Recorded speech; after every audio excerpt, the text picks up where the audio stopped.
Welcome back to another episode of Innovation for Entrepreneurs, the podcast that unlocks the secrets of successful product and service innovation and launch for businesses. I'm your host, Megan Anderson, innovationist, startup COO, and founder of Your Business Copilot, here to guide you through the exciting journey of entrepreneurship and innovation. Let's get started.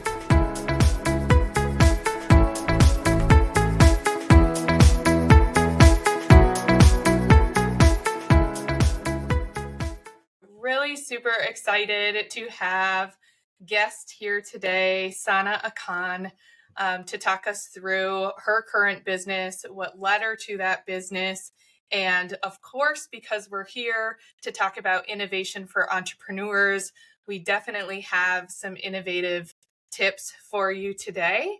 So let me please introduce a little bit about Sana, but I'm not going to spill all the tea. I'm going to let her give you some of her backstory as well. So Sana is a spiritual mentor. She also has her own podcast. She hosts that podcast called Thriving in Love. So please check that out. I'll link that in the show notes below so you can find it. But Sana started her career actually in HR as an executive, or led up to an executive role, which at the time she was based in the busy hustle bustle city of New York City. But that quickly led to burnout. And she decided to actually give that all up because she really found like she needed to heal from within. So she traveled the world for a year, which sounds incredible. Can't wait to hear a little bit more about that. And while she was on that journey, she decided to become an entrepreneur. She created her first business, which was the Friendship Club. And then during that time, she actually decided to do something unique in her relationship with her husband. Again, not going to spill all the tea. I'm going to let you hear from her about that experience. But that experience actually led to her sharing her story on multiple big platforms such as New York Times, Good America, the Business Insider. And Sana, I just want to say, when I met you like a week ago, I didn't realize I was talking to such a celebrity. Like, congratulations on being on such of those big platforms sharing your story. So I want you to tell us more. Like, tell us more about your backstory and what led you to being on platforms such as that. Yeah, no, thank you for that intro and for such a warm welcome. I'm excited to be here and chat with your audience today because, I do have quite a journey to getting to where I am today. And I want every entrepreneur listening right now to know that who you are today is going to look radically different than who you are in 5 years, 10 years plus. So don't be afraid of a good pivot, because that good pivot could just end up in the New York Times and Good Morning America and all of the publications that are out there. And I believe in the power of storytelling. It's such an incredible tool to help people. So thank you for creating this platform. So yeah, my story is quite a wide-ranged one because I had been on this mission to have success and freedom and love. And it's like, I'm not just going to settle for one and give up the others. I was just super determined to have it all. And I was like, I can't preach that you can have it all until I'm willing to walk the path myself first. So when I got burned out from corporate America, I traveled the world, and that's when I realized life is so much more than just how much money you make. And it's really about the connections that you forge along the way and the impact that you create on the world that you're creating around you simply by just sharing your light, sharing your wisdom, sharing your heart, your emotions, your soul, right? So when I created Friendship Club in New York, it felt like I created it because I wanted there to be a place where people have an identity outside of their careers. And I was like, this isn't a professional networking club. This isn't a networking thing. This is just to grab a drink and have some fun and let go of your identity to your career, and it just formed the most beautiful friendships. People started dating, they became roommates. I still see them on Instagram right now, and I'm just like, you guys are so cute. You wouldn't have even like been together if it weren't for this thing that I created. So to me, that is just so much more fulfilling than like the monetary stuff. So when I had I would call it my spiritual awakening in New York while I was on this entrepreneurial journey, I felt the need for more freedom, and more love in my marriage. Like we were hitting this wall. We were so married. We were just like doing the same thing every day, going to the same places, wearing the same pajamas that I just memorized by now. I'm just like, this can't be. I mean, we're in our 30s. Like, if we got 50 plus more years of this, like, this isn't fun. Like, We need there's some innovation here in our marriage, right? literally, I was just like, why is this the only way, right? Like, all I've seen are just, like my parents and my aunts and uncles and this and that, who have just like, they had just grow up and they're just like, eh, they're bitter, resentful, like all their dreams just like kind of go to die because you're always thinking about, oh, what is my husband going to think if I start showing up more on social media? What is my husband going to think if I like start dressing a different way? And you're just like thinking, and just like this mental load that we put on ourselves. So I was like, damn, I just need a break from being your wife, and I need to remember that I am your lover. I am your like I'm a woman first and foremost, and I'm your wife second. So that journey led me to like journaling about like, what does this mean? What am I feeling? Like, why are these emotions coming up? Like, what is going on here?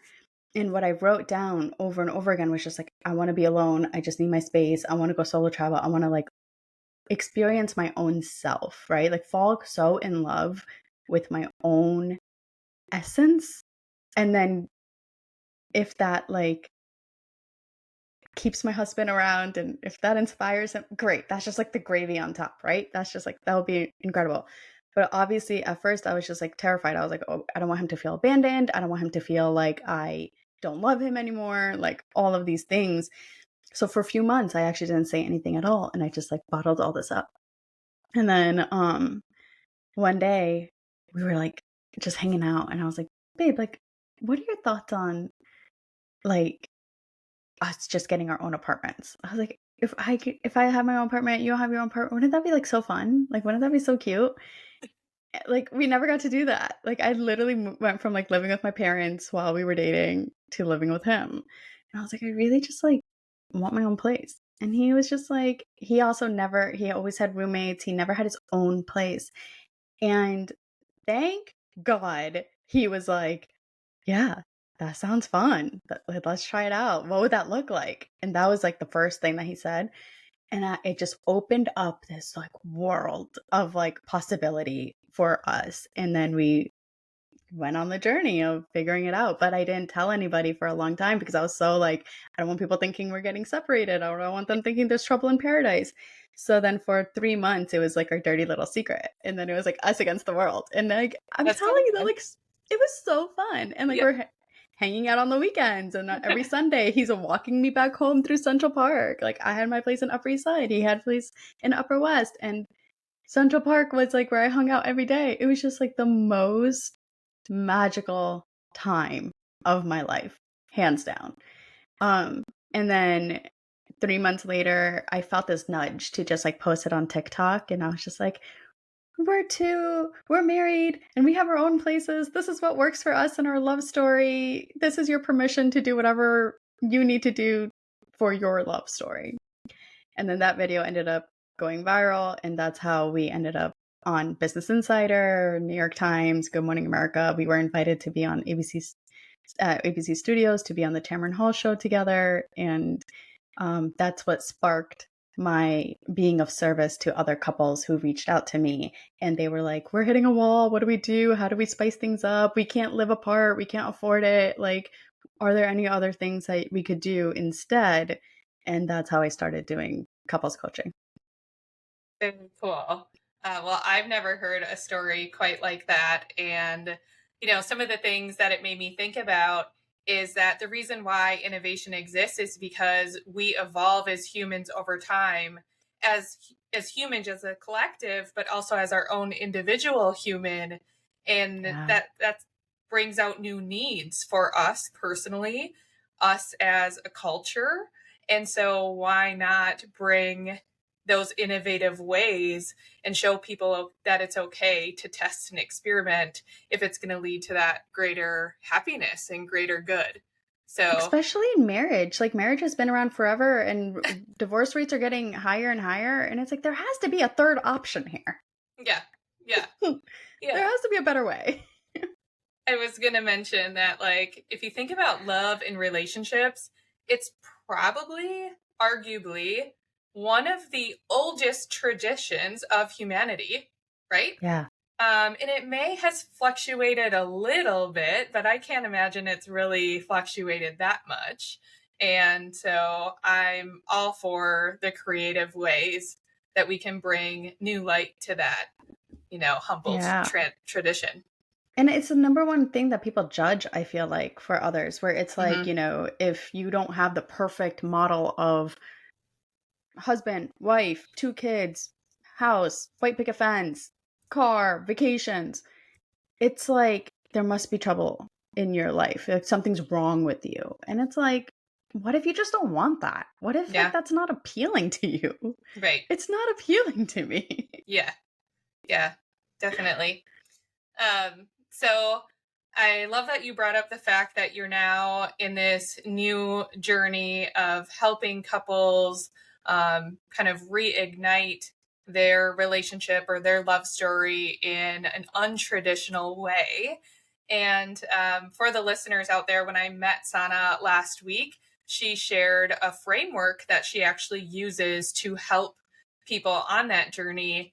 And I was so surprised, but pleasantly surprised at how much that framework lines up with the innovation framework that I'm here to teach you all about, that I help people with. So I'd love for you to share more on what that framework is, the steps in that framework, and then I can share a little bit of how that ties in with innovation theory. Okay, yeah, I was also surprised. I was like sharing it, and you were like, "Wait, that's like what I do," and I was like, "Oh my gosh, of course it is." um, so I use the SUPER framework. It's an acronym, and I use it because I believe that once you go through this framework, you do become super you in terms of like the most vibrant, electric, energetic version of you. This is what I did in my lived experience, going from burnt out, exhausted, just done being of service to anyone and everyone, and needed to just like go into my cocoon and recoup and rejuvenate and reignite my own self so that I can give more to the people that I love.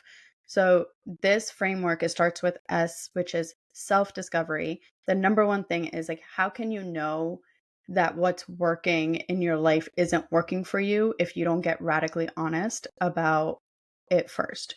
So self discovery, I recommend a journaling practice to all my clients of like, first, let's just get your reality down on paper and the emotions that are attached to that current reality.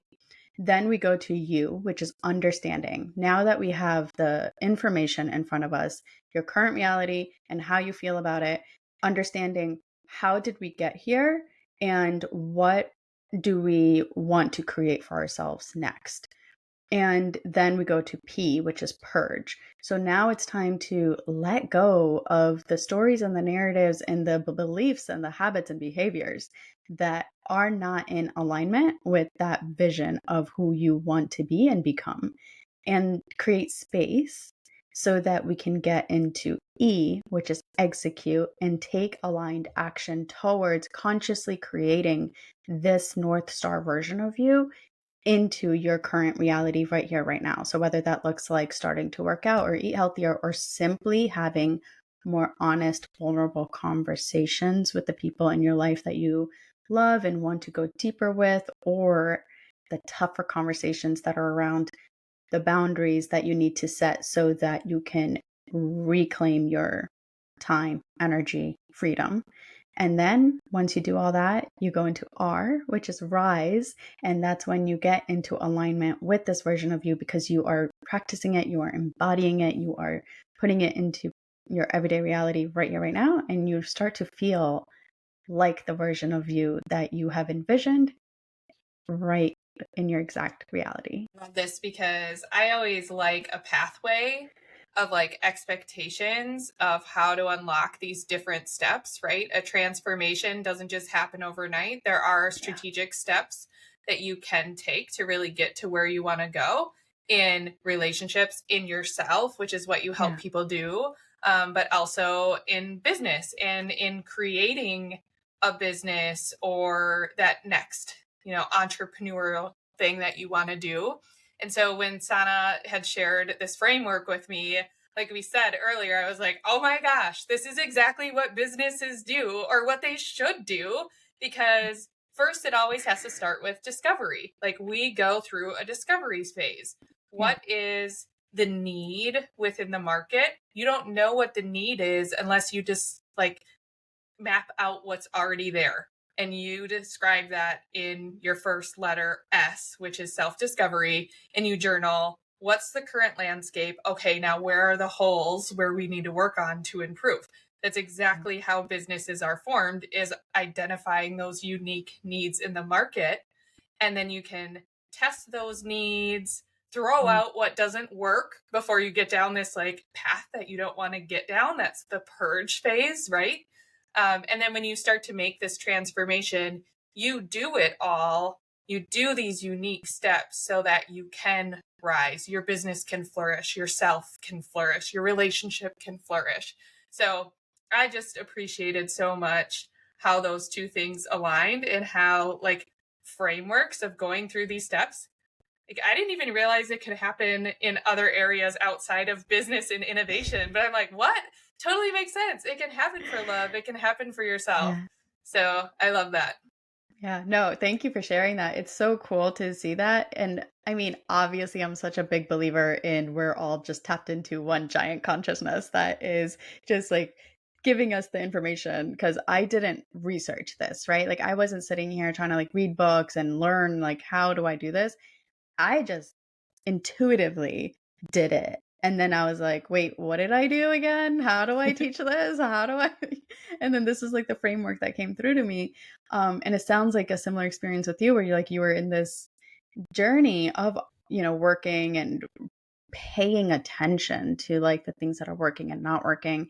And then figuring out how can you turn this into a teachable, easy to digest way to now help others do it too.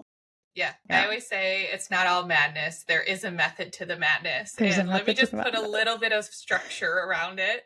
Not too much structure because we need to be fluid and creative, but Yes.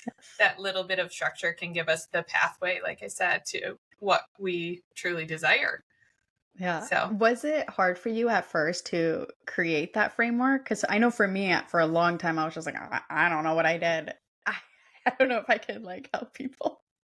yeah, I think organizing it kind of takes some time, but I've been really, really fortunate to learn from some of what I believe to be the best innovators out there, or the best people to teach innovation.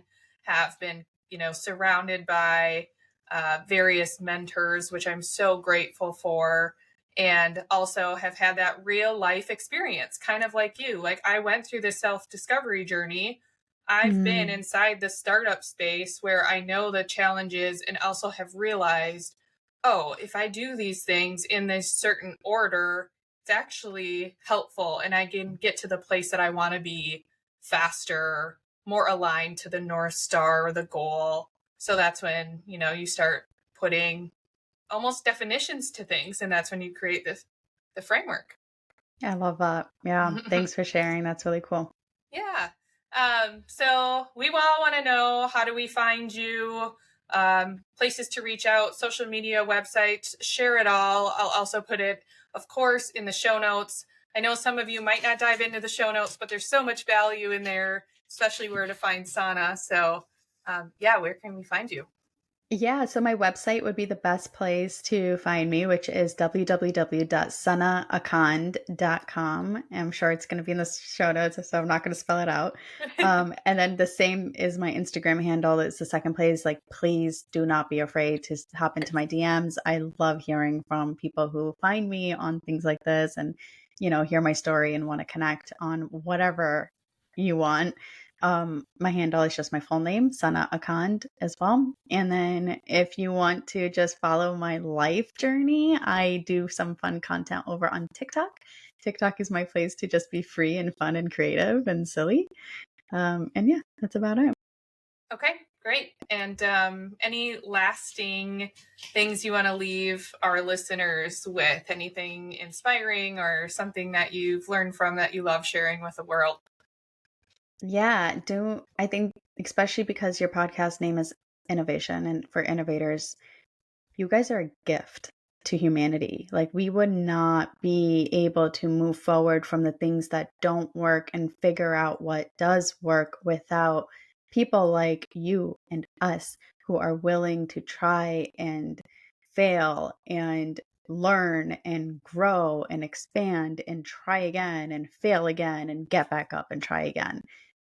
That's how change happens. And I think it's about time that we start shifting things around.